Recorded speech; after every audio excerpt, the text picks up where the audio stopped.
पत्रकारों का और ख़ास करके मीडिया से जुड़े हुए लोगों का सम्मान हमने इसलिए किया क्योंकि हिंदू देवी देवताओं के बारे में जब कभी भी बात आती है तो बड़े बड़े मीडिया के लोग जो है उसको दिखाते भी नहीं और उसके बारे में कभी चर्चा भी नहीं होता है। तो मैं ऐसा मानता हूं कि गए साल 1.5 साल में जो गीता जयंती के बारे में जो प्रसिद्धि आप लोगों ने की उसका ऐसे लोगों का सम्मान होना चाहिए, ऐसा पार्टी के सभी कार्यकर्ताओं ने कहा।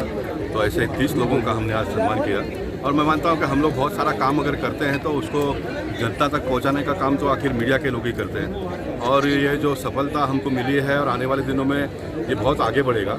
और जैसा आपने कहा कि ये मंडपेश्वर गुफा जो ब्रिटिश काल से हमारे देवी देवताओं का सब सारा चित्र शंकर भगवान के सब जो व्यवस्था थी उसको तोड़ फोड़ कर दिया था उन्होंने। तो हम उसको आने वाले दिनों में अपने रीति रिवाज के मुताबिक फिर एक बार उसकी स्थापना करेंगे। सरकार के पास से जो परमिशन मिलेगा वो परमिशन लेके करेंगे, परमिशन नहीं मिलेगा तो परमिशन के बिगड़ भी करेंगे। परमिशन के अगर सारा हम लोग राह देखते तो राम मंदिर नहीं बनता था साहब। मैं स्वयं 3 बार अयोध्या के दौरे पर गया था 1990-91 में।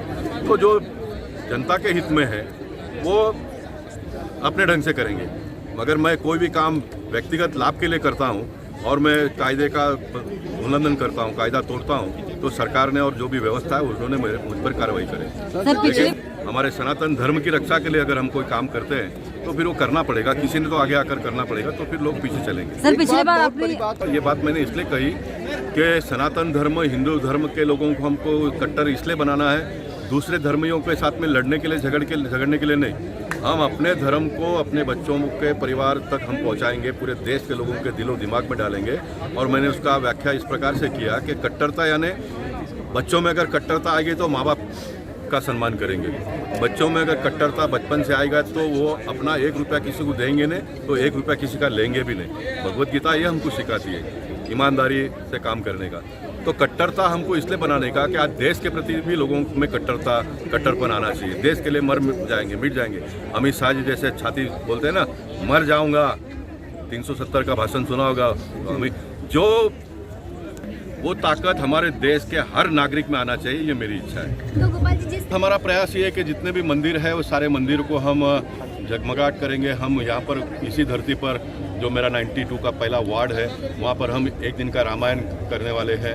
और ऐसा लगना चाहिए कि हर नागरिक को कहने राम मंदिर तो हम जा नहीं पाए, लेकिन उसका दृश्य, उसका जो आनंद लेने का है वो यहाँ पर बैठे हुए भी हम लेंगे। इस प्रकार से होगा। बाकी टीवी के माध्यम से तो आप लोग दिखाने वाले ही हो, लेकिन हम मुंबई शहर में बड़े पैमाने पे उसका इंतजाम करेंगे। हर भारत व देश के नागरिक में एक नयापन, एक ऊर्जा आना चाहिए। अच्छा देखिए, भारत देश एक ऐसा देश था जहाँ पर देवी मंदिरों में सोना बहुत पाया जाता था। सोमनाथ का मंदिर अगर 17 बार लूटा गया था तो क्यों?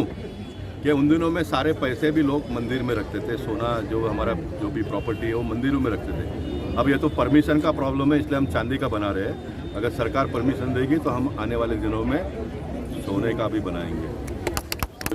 जो सवाल है उसका मेरा जवाब उन तक पहुंचेगा तो वो उनको देने की आवश्यकता नहीं पड़ेगी, वो स्वयं लेंगे।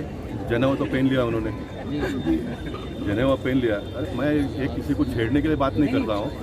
आपके टीवी, आप लोगों ने जो टीवी में दिखाते हो, दुबई में रामायण को मुस्लिम बहनों ने सर पर लेकर वो दृश्य मैंने देखा है। तो हम तो भारत देश के लोग हैं ना, हमको किस बात का डर और चिंता और शर्म होनी चाहिए? भगवत गीता तो हमको गले जैसे लगाना चाहिए। कट्टर बनने की जरूरत ये करना है। स्वहा तत्सवितुर्वरेण्यं भर्गो देवस्य धीमहि प्रचोदयात्। सबसे पहले उपाध्यक्ष आचार्य पवन त्रिपाठी जी से विनती है, कृपया मंच पर आए। बहुत बहुत धन्यवाद। अब मैं निवेदन करूंगा श्री सतीश सिन्नरकर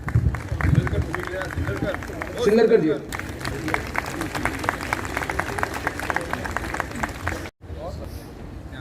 मेहुल भाई